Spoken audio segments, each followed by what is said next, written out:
Welcome back to the Wayfarer channel.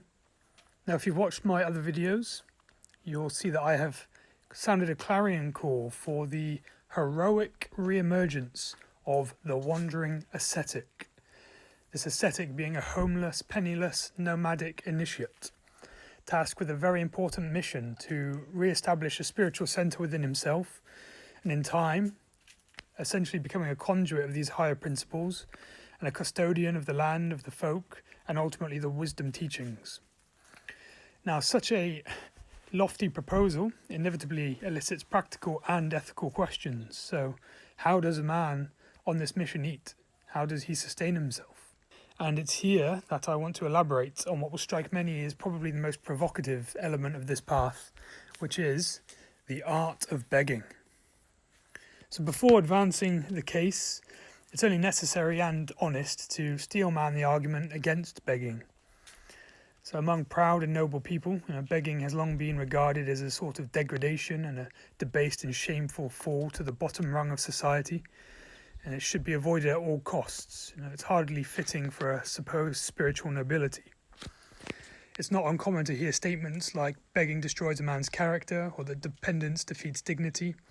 Arriving anywhere helpless or needy is considered shameful, and really a capable man is expected to prepare and to shoulder responsibility.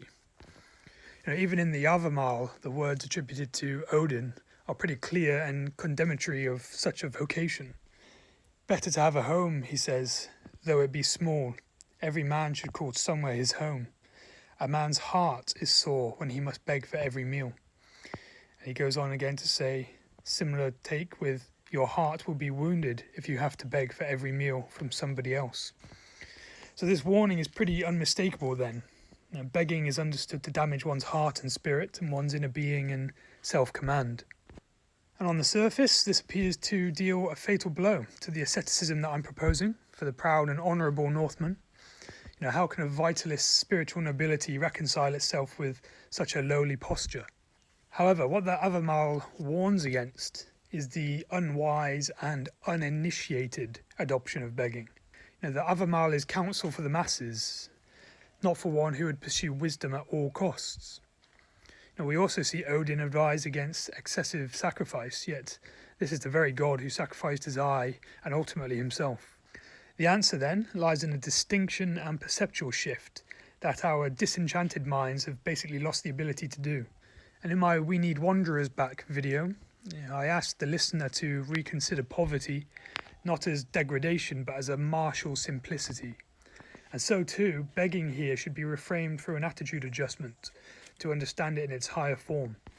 And when I speak of begging, I don't mean a sort of vocal pleading and grovelling, nor the kind of habitual dependency of the broken or the dispirited, but I'm referring instead to what is known in the religious realm as mendicancy, the disciplined practice of what's called the alms seeker, which is one who voluntarily relinquishes their possessions and provisioning and relies instead on the generosity of others for sustenance and necessities. I will, however, deliberately retain the word beggar. I'm not going to shy away from this or soften it into euphemism, and the vital reasons for this I will address later. But first, the principle itself must be grasped. In the domain of high performance, elite endeavours and missions or roles of vital importance, across all sectors and industries, we see that athletes, military units, private ventures, these people don't concern themselves with sourcing food or shelter or medicine, especially when they're operating or competing under strict deadlines. These necessities are provided by a supporting structure. We have cooks, medics, quartermasters, donors, patrons, fans, or ultimately taxpayers as well. And this arrangement isn't viewed as shameful. No one shames the soldier for not ever cooking his own food. But it's necessary. And why? Because such individuals are understood to be engaged in a task that demands total presence, their attention, their energy, their effort, with time, sacrifice, discipline, and risk. And their sustenance isn't a charity, but it's support for a higher function. And I encourage the same sort of adjustment in attitude here. The honourable spiritual elite engaged in a higher mission, supported and facilitated by their noble patrons. The wandering ascetic, then, doesn't rely on sustenance because he's incapable or lazy. He doesn't lack preparation or surrender his agency. He is a member of the community with surplus resolve and a mission to undertake. He begs because he has a chosen higher ideal, which requires exposure and trust, ultimately requiring support from the generosity of the folk rather than bondage to any institutions, debts, or wages. So the crucial distinction here is this. Habitual begging caused by poor choices or poor fortune does corrode the soul, but voluntary begging undertaken as ascesis refines it. This isn't the posture of a defeated man beneath society, but one of a man standing outside of society, testing both himself and the community. So his poverty becomes an opportunity, and his mission quietly asks every place he goes and every person he encounters, does generosity still flow here? Does the community still remember itself? Does the recognition of a higher purpose still live among us? And it's here, when begging is rightly understood, it actually becomes honourably reciprocal. The ascetic is formed through support, resulting in his humility, trust and gratitude, and those that give are reminded of responsibility and hospitality, taking part in an offering to what transcends mere utility. Now, before begging as a noble and regenerative act can be fully grasped, we must first take a look at the terrain into which it now steps. The practice of begging appears abhorrent and degrading only in relation to the social and spiritual arrangements of any given age. And in our time, these arrangements already differ quite distinctly from even our grandparents' era, due to economic abundance and the rise of the welfare state, and this has ultimately led into a disillusion of local responsibility. Historically, and I may be looking back with rose-tinted glasses here, but communities cared for their own and looked after each other. Assistance was personal and it was visible and relational. One knew who was struggling, why they struggled, and what was required to help them stand again. And goodwill was channeled toward the folk. It was channeled towards our neighbours, our kin, our parishes and guilds and villages. And there wasn't an abstraction here. Charity and virtue had a face and a name and a sort of reciprocal bond. But with the emergence of the modern welfare state, which I don't wholly condemn either, I do have a certain sympathy towards socialism, but this responsibility was progressively outsourced to government and faceless institutions. Community care was centralised, bureaucratised, and eventually grossly mismanaged, while responsibility dissolved into anonymity. So what began as a sensible safety net hardened into this weird, toxic system upon which entire populations and communities become structurally dependent. Now in the UK, when we couple this with the sort of dysfunctional and toxic class system, it produces this weird, peculiar moral posture where the middling to wealthy classes could both sneer at and condemn those in need, while excusing their own inaction with the justification that this is what the government is for. However, the instinct to help, healthy, virtuous and deeply human, is never extinguished, but it wasn't satisfied either. It was simply displaced. And in a time of economic abundance, the impulse towards generosity just expanded outward and toward faraway lands and distant peoples. Modern media, especially starting with the TV, kind of shrank the world while at the same time expanding the horizon of moral concern far beyond the limits of kind of lived responsibility. Images of distant suffering were beamed directly into the home. And I'm sure we can all remember watching Saturday morning cartoons and in between episodes of Pokemon and Dragon Ball Z, seeing all these charity adverts of starving African children with flies all over their faces.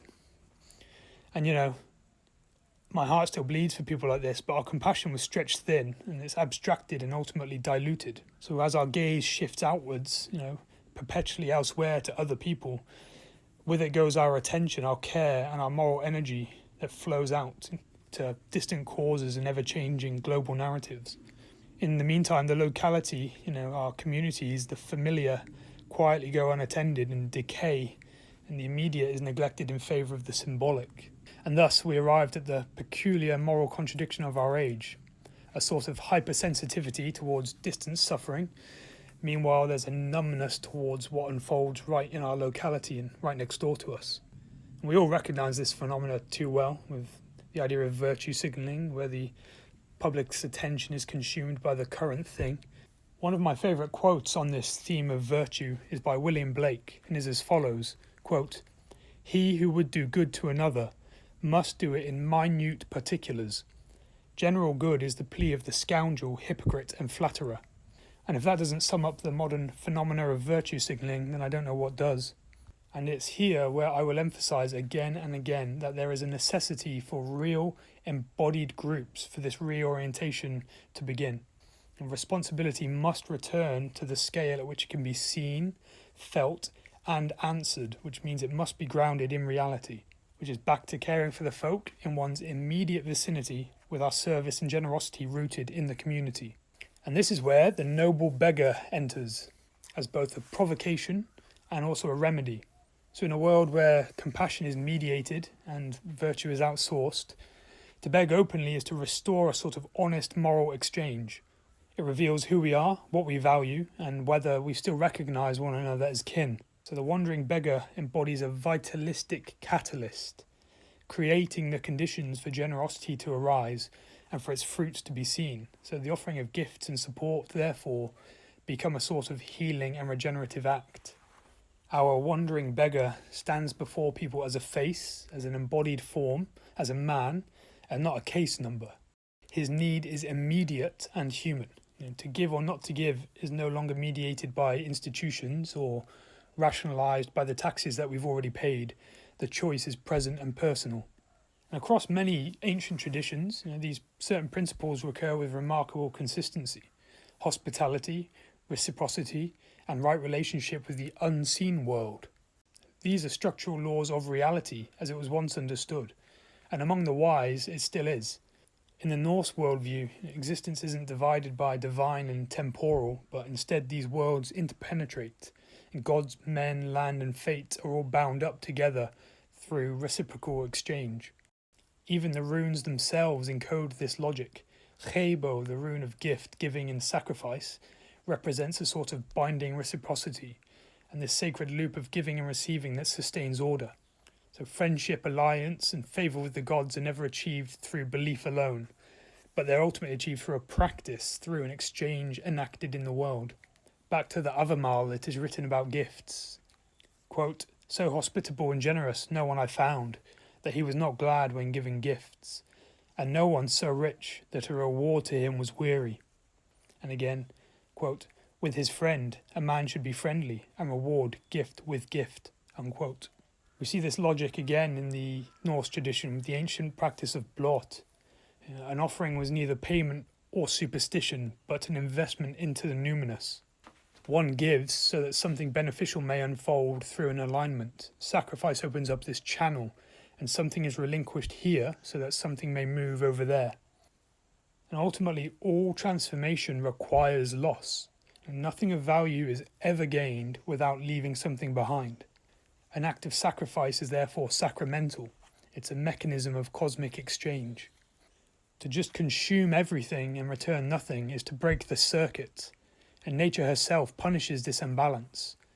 So greed isn't just a mere moral failure, but it becomes an existential threat, a civilization that never gives back, eventually just devours itself. But sacrifice doesn't always need to be grandiose. The traditions are pretty clear here. Right intention matters and proportion matters. A small, sincere offering aligned with reality is worth more than some dramatic gesture born of vanity or ignorance. This is why sacrifice lies at the root of all virtue, aspiration, and higher ideals. Every higher pursuit and all dreams require the willingness to give something up. Without sacrifice, our ideals remain fantasies. And the act of giving thus becomes a technique, an offering made to the unseen through the seen. The wandering ascetic becomes the embodied opportunity for this sacrifice to the numinous to take place. His presence creates the conditions under which generosity may flow again as a free and conscious sacramental act. The giver gives not to the state nor to some distant abstraction, but to a living being whose presence consecrates the exchange. So, why no money? The refusal of money here must be a non-negotiable, in my opinion. And this isn't symbolic posturing, but it's an essential protective boundary. Money is an abstraction, and at best it mediates exchange, at worst it completely poisons it. Money subtly converts our relationships into quantity, value, and transaction. And if you really think about it, all buying and selling becomes a subtle means to cheat one another with craftiness. It trains the mind to ask, what do I get? What is this worth? Am I getting my money's worth? And it dissolves the sacramental quality of exchange. The most wholesome gifts and the ones that are most aligned with spiritual transformation are always tangible and human. A home-cooked meal, shelter, medicine, warmth, a smile, time, attention, art, crafts, care, a shoulder to cry on, protection, touch and intimacy. Again, Odin's words from the Avamal, quote, I was young once, I walked alone and I became lost on my way. I felt rich when I met another traveller. People's joy is in other people, unquote. And these human gifts, they carry presence, care and attention. And we can see through that list that some of these are priceless. So the noble beggar is sustained by the living bond between human and human, a bond that modernity is seemingly straining to the point of breaking, and which only embodied presence can begin to heal. For this reason, the wandering ascetic will not accept money, and this refusal also preserves the ascetic's purity and nobility in the eyes of the public, keeping him free from the common corruptions of the masses. Personally, on my own wanderings, when I would beg, I would stand clean and well presented, washed in the morning. I would stand composed, noble, with my bowl in hand, eyes lowered. And I never asked, I never gestured, I never persuaded to anybody, and I made no demand or applied no pressure whatsoever. I was simply just visible, a sort of embodied sign of a different orientation toward life, and my standing there presented the opportunity for somebody to give. I stood in tiny hamlets, in fishing villages and market towns, and in busy city centres amongst the sort of hustle and bustle of the commercial frenzy. And I would just stand there in a standing meditation, and I was there to be seen, and just a beacon of another way of life, sort of present should anybody need me. And my friends and family always ask, why don't I carry a sign, or why don't I explicitly specify that it's only food that I need? Now, first of all, I think this is really tacky, and it seems kind of flamboyant and dramatic, but ultimately it fundamentally misunderstands the nature of what is taking place. So this isn't about maximizing intake. I don't need 100 people to give me anything. I just need one person who wakes up that day and freely chooses generosity, with no pressure and no instruction. And this is precisely what occurred. People would generally approach me and be curious and friendly, and almost always their first instinct was to put coins in my bowl. And I would politely refuse and say, no thank you, it's only food that I accept. And straight away their faces would brighten and they would kind of be a bit surprised, and generally their body language would soften, and almost always they would disappear into a shop or a bakery and come back with food worth way more than they were initially going to give me. And it didn't feel like an obligation. It felt like they were relieved. And my sense is that they recognized a sort of authenticity, and they trusted then that there wasn't any scam. There's no manipulation and nothing nefarious dressed up as virtue. And the opportunity provides much more than just a transaction of food. I get to really offer my care and attention to the community. Some people cried on me. Some days I spoke for hours with people about all sorts of topics, counselled them. Some simply just wanted to talk or talk about their grandkids. I connected people to others who I knew could help them, and I met new friends, fellow seekers and other teachers. I was invited into people's homes. People offered me shelter. I even got placed in hotels for a few nights. I even met friends from years and years ago just on my wandering. And the web of relations therefore kind of reasserts itself. So we don't need everyone to understand what we're doing. We just need one person in each place to choose generosity. And they do. People love to give. On my wanderings over the span of about 4 months, I didn't go a single day without food. And almost all of those days I was fed incredibly well. A lot of the times I had way more food than I needed, enough food to pass on to food banks or other homeless people or rough sleepers. And this sort of momentum of goodness, this current of generosity doesn't diminish, it just spills out further and further. Now, you may be listening and still remain sceptical of begging, but perhaps consider it in this way, a sort of Avolian-esque view as commanding loyalty wherever you walk. Wherever you go, you have a presence of devoted attendance at every turn. But for such a position to be justified, one must be worthy of this service. One must be a noble soul. And that worthiness comes only through sacrifice. So this is the crucial reframe. We must abandon this image of a sort of degraded, dishevelled beggar and recognise instead a higher and honourable vocation, one that requires willing supporters. In every town and village I passed through, there were people of good heart who stepped forward, and it feels like a sort of informal team or an extended family of well-intentioned people helping me on the way, and often without fully knowing why. There's one moment in particular on my wandering that I will never forget. I was standing in a quite run-down Cornish town, and this very rough and gruff older woman comes out of the bakery and places in my bowl a large Cornish pasty and a bottle of Coke. And we hadn't spoken at this point. She just intuited that it was food that I needed. So I said, "Thank you, that's very kind of you." And she snapped back quite abruptly and was like, "No, it's not. It's just the right thing to do," before just wandering off on her way without saying anything else. And begging in this way feels almost like belonging to a secret inner club, kind of those consciously participating in a divine exchange. A good act is done. The giver performs a sacrifice into the numinous and goes about their day with a sort of renewed, wholesome momentum. And the wanderer, as the receiver, is nourished, infused with gratitude and faith, and it puts the food back into skillful use, and the mission continues. And both people are changed by the act, and both move forward with renewed fortune. And this is why the wanderer's code of moneyless ascesis isn't just a sentiment or an aesthetic choice, but it is a vital structure. So now let's move on to how generosity can be used as a mind and metaphysical technology for the individual. And in some of these examples I've given, we can see how generosity can become a technology and a mechanism to cultivate the mind. So if sacrifice establishes a vertical relationship with the numinous, then generosity cultivates the interior world to maintain that orientation. The Avamar reminds us again, quote, "You should not give only great gifts. Often a small thing wins great favour. I have won friends with half a loaf and a bowl of soup," unquote. Generosity here isn't about the size of the gift, but the consistency and the regularity of small sacrifices. For the one in the role of the wanderer, the beggar, their generosity flows outward from an obstructed surplus, a sort of surplus vitality, surplus clarity and surplus resolve, and surplus time too.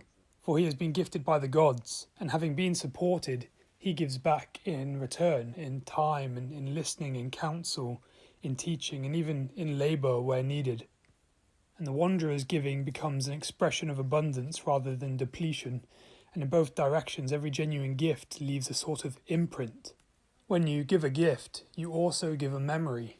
You do not merely transfer an object, but you impress the very fabric of the mind with an act of immense potential, both yours and another's. A memory is formed and a trajectory is altered, and the tapestry of reality receives a seed capable of bearing fruit many times over. And this is why in the teachings of the Buddha, the practice of awakening, dana, generosity, is the foundational teaching. It precedes even ethics and morality. And this isn't a coincidence, because one cannot impose morality on a dull, stingy, grasping mind. First, the grip must loosen. Giving is among the most powerful actions for transfiguring the mind, and therefore one's literal abiding, their lived reality around them. And giving is allowed and should be encouraged to feel good. There isn't anything unwholesome here. In fact, it's wise and it should be emphasized. They give because it brings joy to you. Give because it generates good fortune for you. And joy reinforces the habit, and a brightened mind becomes fertile ground for awakening. It's a following passage from the Suttas. Bhikkhus, if beings knew, as I know, the results of giving and sharing, they would not eat without having given. Even if it were their last morsel, their last mouthful, they would not eat without having shared it, if there was someone to receive their gift. And here we encounter the principle of karma, or karma, and also merit, or drawing a parallel with Norse thought perhaps, hamingya or fortune, and momentum and luck. Karma is often misunderstood as materially transactional, but this isn't the case. It's better understood as the habitual momentum of mind states. And our state of mind is ultimately our lived reality. What we repeatedly cultivate becomes the world we inhabit.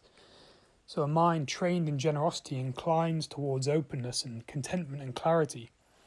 And such a mind is much more likely to encounter higher states of consciousness and the conditions conducive to awakening and spiritual evolution.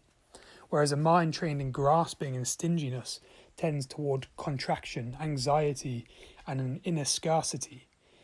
And thus a poor, toothless farmer who is given daily since he was a child can dwell in a quiet joy and deep contentment, while a wealthy man trapped in his Bugatti amongst traffic may inhabit a private hell. And here we see that reality follows the mind. But here is the crucial point. Goodness requires a vector. It must have somewhere to flow, otherwise it easily spreads into abstraction or is hijacked for manipulative ends. And this often results in unwholesome fortune and outcomes for both you and I. For people to remember to do good in minute particulars, to give and to share and to make this sacrifice into the numinous and therefore transfigure their hearts, they must be presented with the opportunity to do so.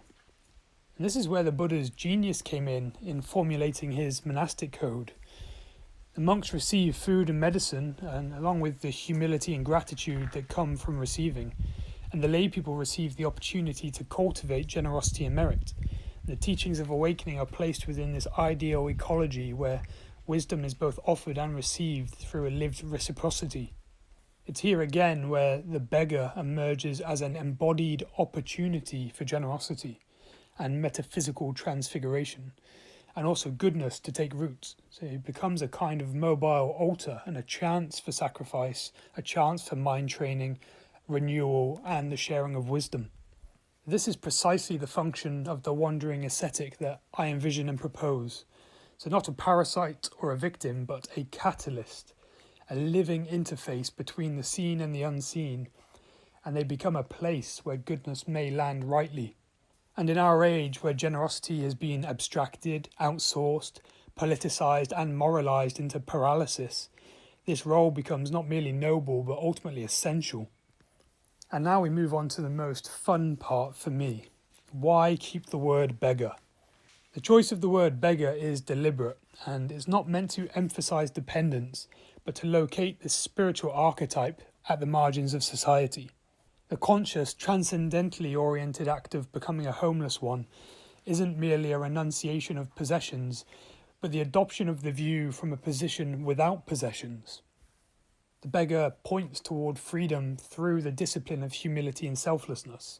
He perceives the world without attachment while still living fully within it. Any unskillful pride is stripped away without destroying his dignity, and this is provided that the role is undertaken consciously and without resentment. A fine and wise scholar of Pali and the Buddha's teachings, a man called Mike Olds, insists on provocatively translating the term bhikkhu instead of monk, but as it was originally intended, beggar.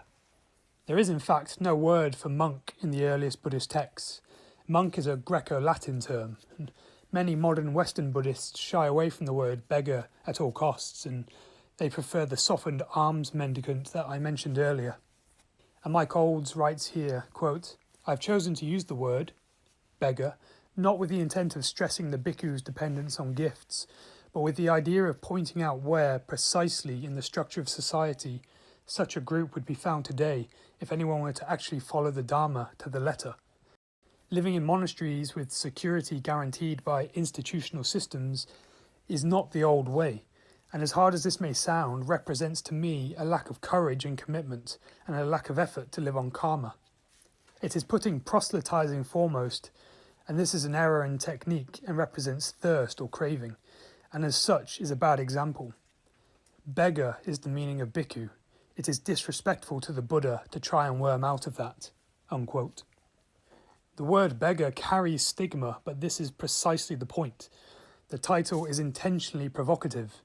The stigma itself acts as a sort of useful filter and a training tool to cultivate a particularly humble and thick-skinned character. For it cultivates humility, resilience, and composure, and it forces confrontation with social prejudice and with one's own attachment to status, and it allows the ascetic to operate outside of a hierarchy. And when taken collectively as a brotherhood of men voluntarily adopting the title, It has a sort of hardening, initiatory quality to it, a kind of spiritual hazing, and it's a form of spiritual armour, yet at the same time a sort of magical invisibility cloak. There's a quote here which sums up the sacred fool idea quite well. Quote, "In the eyes of the world, there is often only a hair's breadth between a fool and a hero.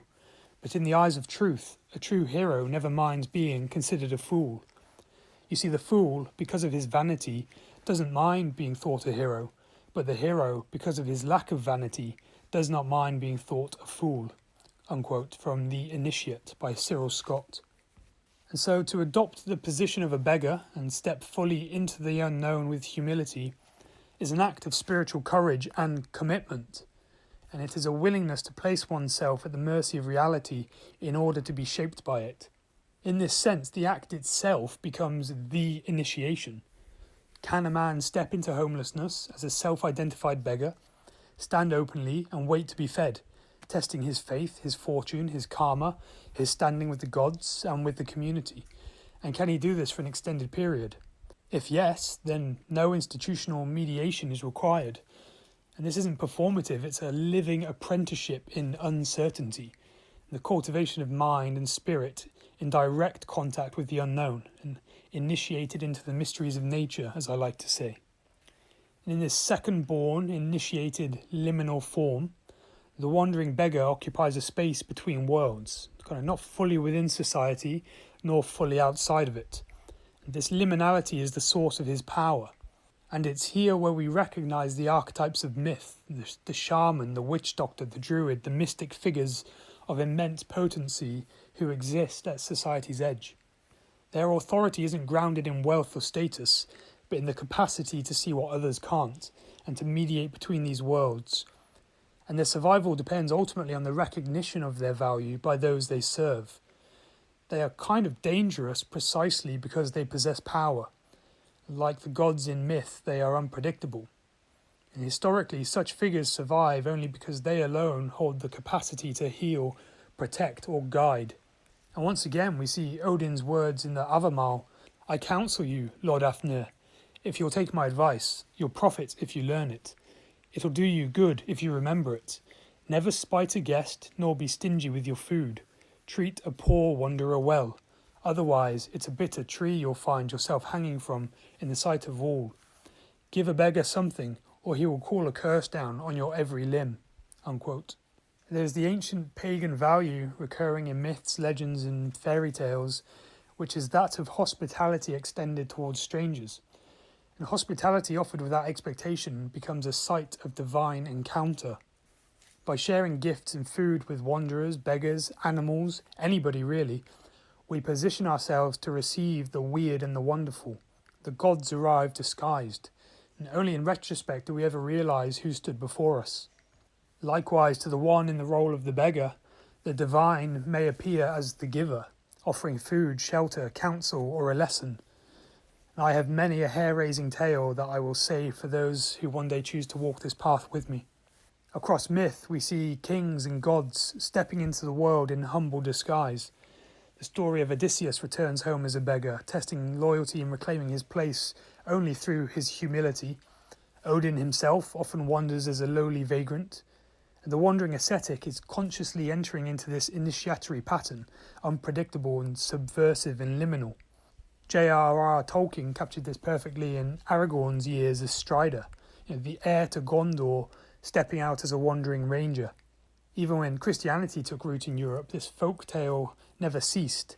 Christ is anticipated to appear in unrecognized forms, illustrating how the sacred often appears veiled.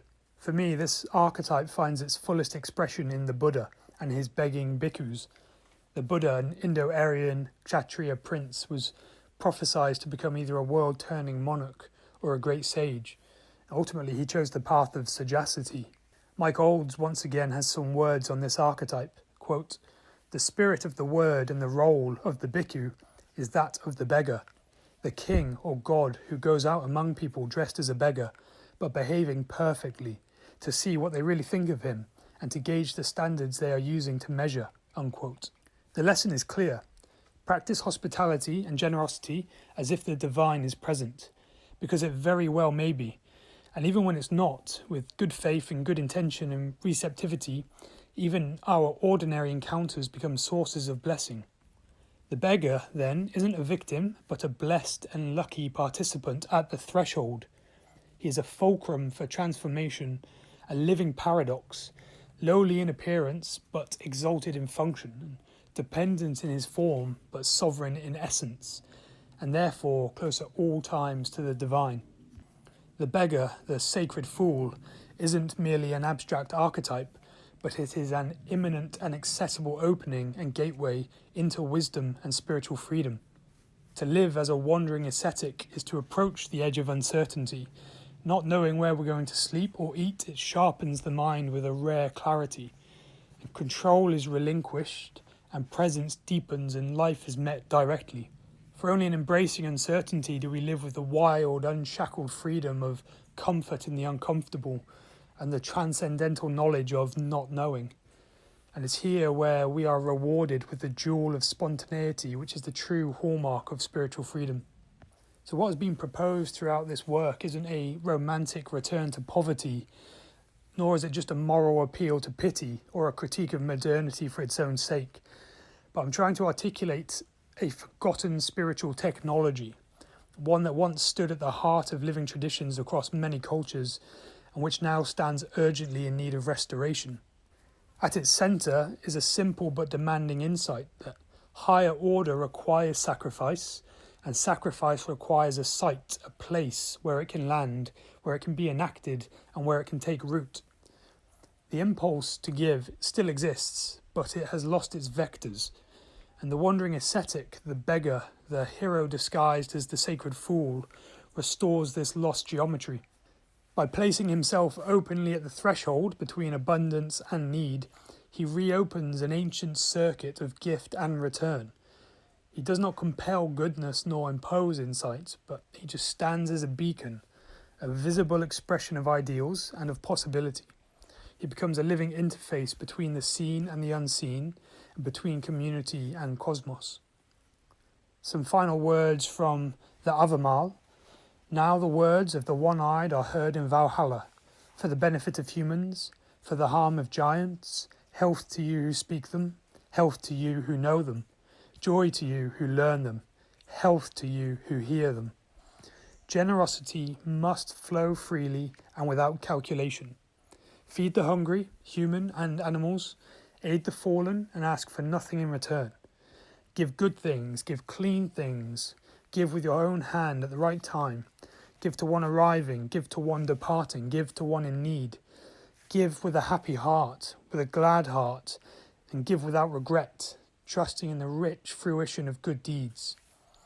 And finally, to finish with the words of the Buddha, go, beggars, on your journey, for the profit of the many, for the happiness of the many, out of compassion for the world, for the welfare, the profit, the happiness of gods and men. Stay well, stay lucky, speak soon.